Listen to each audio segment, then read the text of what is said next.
사랑하는 성도 여러분, 좋은 아침입니다.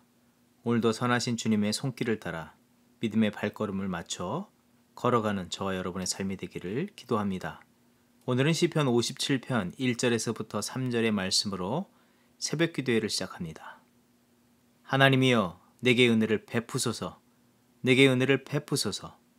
내 영혼이 주께로 피하되 주의 날개 그늘 아래에서 이 재앙들이 지나가기까지 피하리이다. 내가 지존하신 하나님께 부르짖으며 곧 나를 위하여 모든 것을 이루시는 하나님께로다. 그가 하늘에서 보내사 나를 삼키려는 자의 비방에서 나를 구원하실지라. 하나님이 그의 인자와 진리를 보내시리로다. 아멘. 사랑의 주 하나님, 오늘도 은혜를 베푸시며 평강의 길로 인도하여 주시는 주 하나님께 감사드립니다. 주의 신실하심 속에 오늘도 우리를 품으시고 세상의 모진 세파에서 건지시고 보호하여 주시고 그 자리에서 주를 의지하는 법을 배우게 하시고 또 참된 승리를 이루며 주께 영광 돌리는 삶을 살도록 인도하여 주심을 감사드립니다. 오늘 일상에서 그 주님 손 붙잡고 걷는 우리들의 걸음들이 되게 하여 주시옵소서. 그 걸음 위에 기쁨과 능력이 임하게 하여 주시옵소서. 우리의 삶의 여러 문제들과 해결받아야 할 일들 속에서 주께서 동일하게 개입하여 주셔서 그 모든 역사들을 선하게 이루어 주시옵소서. 주 앞에 찬송과 영광을 올려드리며 예수 그리스도 이름으로 감사 기도합니다. 아멘. 오늘 우리에게 주시는 하나님의 말씀은 로마서 6장 1절에서부터 14절의 말씀입니다. 그런즉 우리가 무슨 말을 하리요? 은혜를 더하게 하려고 죄에 거하겠느냐? 그럴 수 없느니라. 죄에 대하여 죽은 우리가 어찌 그 가운데 더 살리요? 무릇 그리스도 예수와 합하여 세례를 받은 우리는 그의 죽으심과 합하여 세례를 받은 줄을 알지 못하느냐? 그러므로 우리가 그의 죽으심과 합하여 세례를 받음으로 그와 함께 장사되었나니 이는 아버지의 영광으로 말미암아 그리스도를 죽은 자 가운데서 살리심과 같이 우리로 또한 새 생명 가운데서 행하게 하려 함이라. 만일 우리가 그의 죽으심과 같은 모양으로 연합한 자가 되었으면 또한 그의 부활과 같은 모양으로 연합한 자도 되리라. 우리가 알거니와 우리의 옛사람이 예수와 함께 십자가에 못 박힌 것은 죄의 몸이 죽어 다시는 우리가 죄에게 종노릇 하지 아니하려 함이니 이는 죽은 자가 죄에서 벗어나 의롭다 하심을 얻었음이라. 만일 우리가 그리스도와 함께 죽었으면 또한 그와 함께 살 줄을 믿노니 이는 그리스도께서 죽은 자 가운데서 살아나셨음에 다시 죽지 아니하시고 사망이 다시 그를 주장하지 못할 줄을 알미로라. 그가 죽으심은 죄에 대하여 단번에 죽으심이요 그가 살아계심은 하나님께 대하여 살아계심이니 이와 같이 너희도 너희 자신을 죄에 대하여는 죽은 자요 그리스도 예수 안에서 하나님께 대하여는 살아있는 자로 여길지어다. 그러므로 너희는 죄가 너희 죽을 몸을 지배하지 못하게 하여 몸의 사욕에 순종하지 말고 또한 너희 지체를 불의의 무기로 죄에게 내주지 말고 오직 너희 자신을 죽은 자 가운데서 다시 살아난 자같이 하나님께 드리며 너희 지체를 의의 무기로 하나님께 드리라.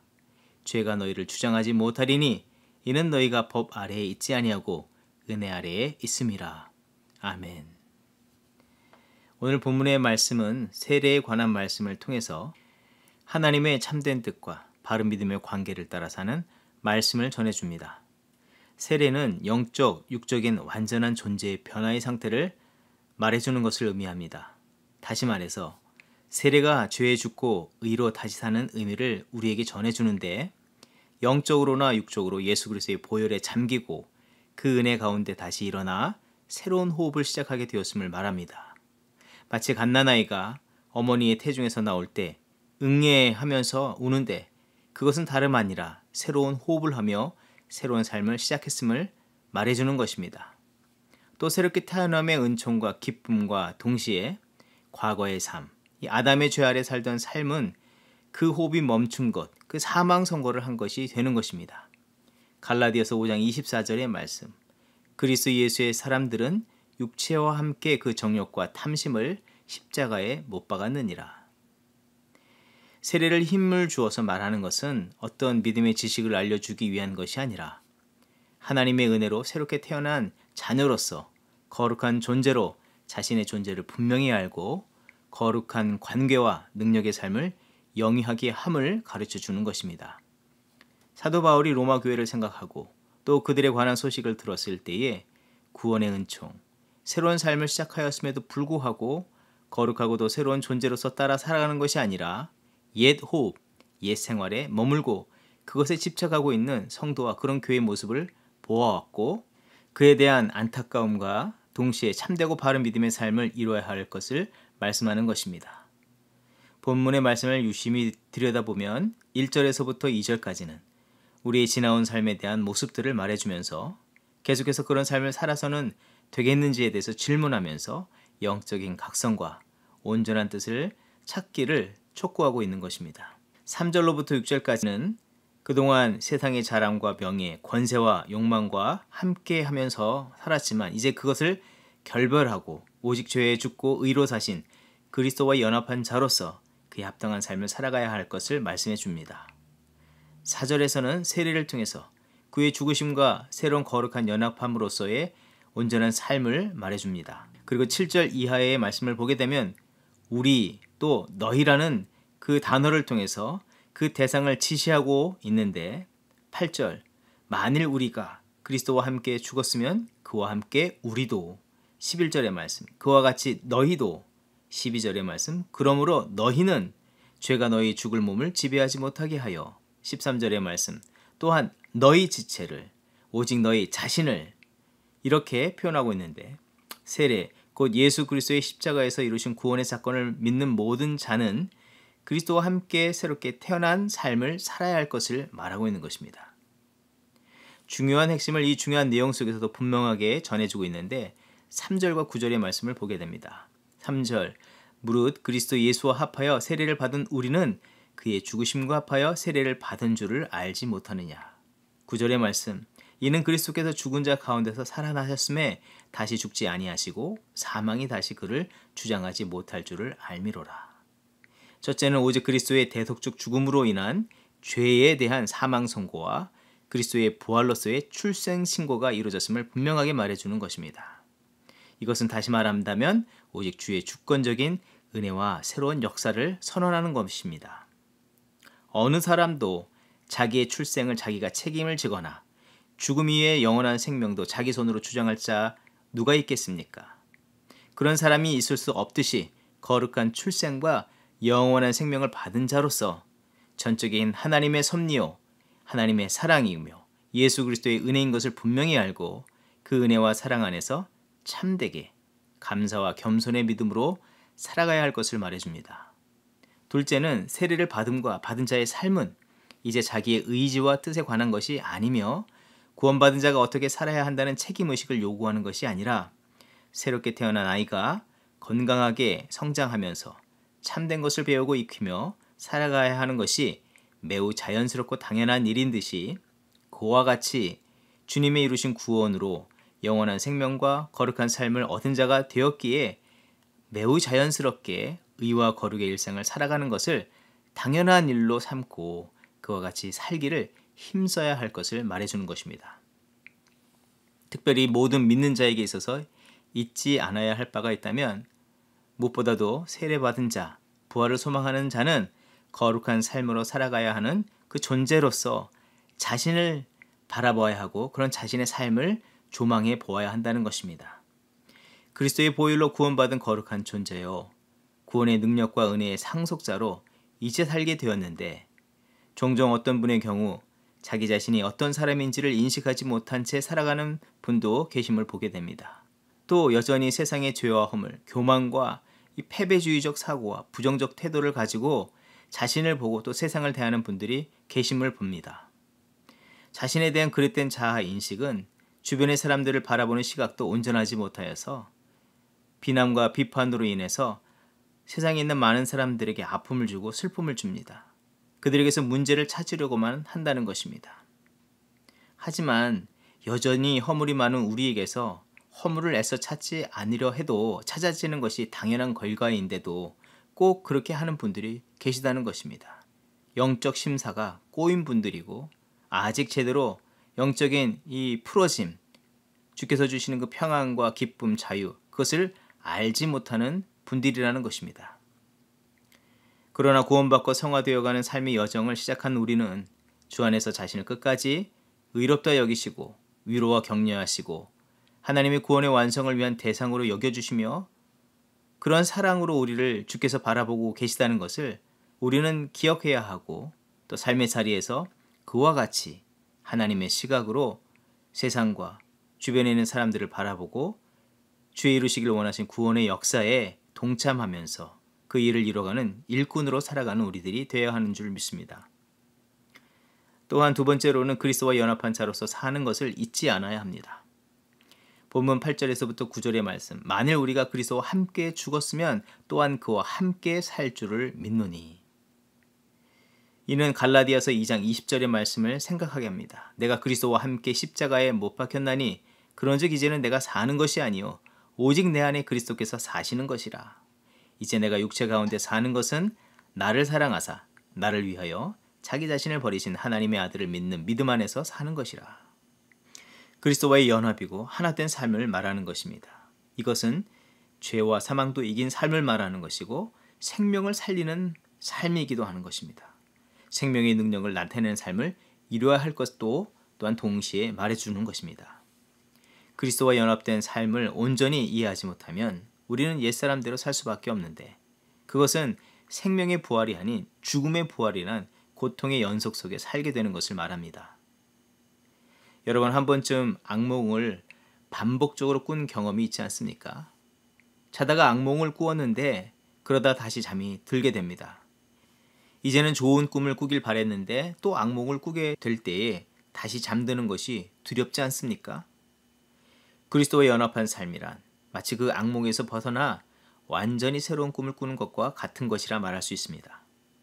또 악몽이 찾아올 때에 고개를 심하게 저어서라도 꾸었던 악몽을 털어내버리고 좋은 생각을 하며 잠에 다시 들려 하듯이 구원의 완성의 날까지는 그리스도와 연합을 깨트리려는 이 죄의 세력과 그 역사를 방해하는 이 어둠의 사단의 세력과 믿음의 싸움을 싸우는 삶을 말하는 것입니다.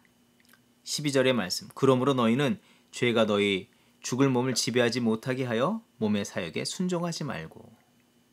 믿는 자는 그리스도와 연합한 자로서 더 그리스도와 연합하기를 즐거워하고 불의와 맞서고 다시 살아나는 자와 같이 그런 삶을 주님 앞에 드려야 하는 줄 믿습니다. 사랑하는 성도 여러분, 오늘 우리 믿음의 삶의 모습은 어떠합니까? 안타깝게도 초대교회, 이 로마교회 성도들은 이 자신을 향하고 또한 구원받아야 할 사람으로 대하는 하나님의 참된 뜻을 알지 못한 채 그리스도와 연합된 모습이 아닌 옛 성품과 옛 모습대로 그대로 살고 있었던 것 같습니다. 우리가 보아왔듯이 로마 교회 안에 있었던 유대인이라는 것과 이방인이라는 것 그 하나만으로 잘못된 정체성, 존재인식을 하고 피로 값주고 사신 교회에 분열을 조장하지 않았습니까? 그리스도의 연합이 아니라 자기의 익숙하고 편리한 방식과의 연합을 이루려고 했습니다. 그것은 복음도 진리도 아니며 그것은 자신들을 그 절망에서 벗어나게 하는 것이 아니라 구원과 생명의 부활이 아닌 비극적인 죽음의 부활, 악몽의 쳇바퀴를 맴돌게 하는 것이었습니다.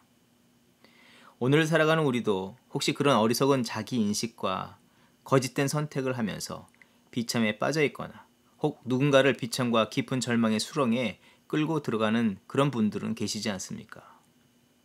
그것은 우리 자신에게도 비극적인 일이며 하나님의 구원과 은혜와 사랑의 역사를 무의미한 일로 만드는 거짓된 태도여 영적인 배반적인 행위라는 것입니다. 14절의 말씀, 죄가 너희를 주장하지 못하리니 이는 너희가 법 아래에 있지 아니하고 은혜 아래에 있음이라. 사랑하는 성도 여러분, 오늘 우리는 세례, 그 참된 존재의 변화와 삶의 변화를 은혜로 입었습니다. 거룩한 자아인식과 그리스도와의 연합에 감사하며 참된 연합한 자로서의 삶을 살면서 주의 역사를 아름답게 이뤄가는 우리 각 사람, 가정, 교회가 되기를 소망합니다. 함께 기도하겠습니다. 하나님, 우리가 그리스도 안에서 새로운 존재로서 변화되며 또 그렇게 살도록 복을 허락하여 주시고 날마다 그리스도와 연합한 자로 참된 자유와 평강, 능력을 힘있고 살아가게 하여 주심을 감사합니다. 우리가 그의 죽으심과 합하여 세례를 받음으로 그와 함께 장사되었나니 이는 하나님의 영광으로 말미암아 그리스도를 죽은 자 가운데서 살리심과 같이 우리로 또한 그 새 생명 가운데서 행하게 하려 하심이라. 이 말씀처럼 그릇된 자아 인식과 거짓과 불의와 연합하던 삶의 습관을 이제 털어내버리고 새 생명 가운데 거하며 행하는 사명자로 살게 하여 주시옵소서. 우리의 그런 삶을 통해서 하나님께서 영광을 받아 주시오며 우리 각 사람의 삶, 가정, 교회가 그런 모습으로 계속해서 주의 오시는 그날까지 쓰임받게 하여 주시옵소서. 주님께 칭찬받는 오늘 이 하루가 또한 되게 하여 주시옵소서. 감사드리며 예수님의 이름으로 기도합니다. 아멘. 이 시간 중보기도의 제목을 나누며 기도의 자리로 나아갑니다. 오늘은 파송된 선교사님들을 위해서 기도합니다. 대만의 김준호 목사님, 중동의 송검 선교사님, 우간다의 배지영 선교사님, 하와이 열방대학의 한승목, 군목인 김태일 목사님, 남이도의 메삭 선교사님, 코소보의 드리통 가시, 싱가포르의 존초이, 한국 상주에 계시는 제임스 커틀랜드 장로님, 멜빈 코스키 장로님, 레오나르드 고지 집사님, 조지 프롤레스 집사님, 최경복 선교사님을 위해서 기도하고 코로나 팬데믹 상황에서 건강과 안전을 지켜주시고 가정과 사역에 성령의 능력을 부어주셔서 아름다운 영적인 구원의 열매들을 얻게 하여 주시옵소서. 2세 선교 헌신자인 박시온, 중동의 토비와 테일러 위해서 합심으로 기도하겠습니다. 몽골의 새생명교회와 새벽교회를 위해서 기도할 때에 코로나로 모든 현장 예배가 중단된 상황입니다. 각 연령층을 위한 온라인 예배를 매주 준비하는 가운데 있는데 이 사역을 감당하는 조슈아 무후 목사님과 사역자들에게 성령의 기름을 부어주시고 기쁨과 감사함으로 믿음의 충성을 온전히 이루게 하옵소서. 또 수도권 신도시 개발 지역에 개척된 헝어를 교회와 선교 훈련센터 사역을 위해서 기도합니다. 하나님께서 이 귀한 사역 가운데 복으로 허락하여 주시고 이 복음의 씨앗이 심겨지고 뿌려지는 이 역사 속에서 하나님의 영광이 구원의 역사들이 계속해서 이루어지게 하여 주시옵소서.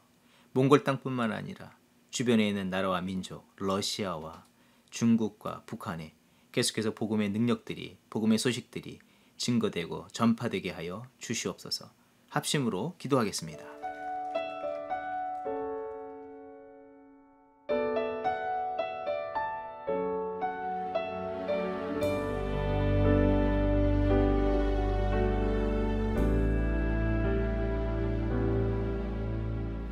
닫혀진 마음에 주님의 사랑은 빛이 되어 만져주시고 절망의 땅에도 주님의 사랑은 그의 나라 보게 하시네. 지나간 날보다 허락한 오늘의 또 새로운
나 오직 주를 찬양하리라.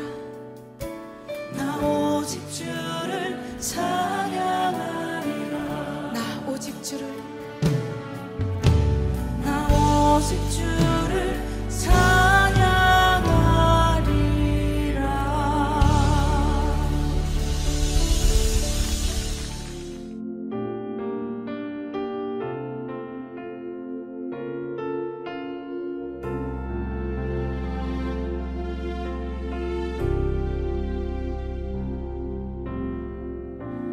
나의 삶의 시작돼 인생의 싸움 속에 선하신 주 함께 하시네. 오늘의 걸음 속에 나의 마음 살피시며 말씀으로 내 안에 임하소서. 주께 합당한 예배드리리. 주의 이름 높이리라. 거룩하신 주님 앞에 다시 서리. 주의 길을 곱게 하라. 의와 평강의 노래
찬양합시다.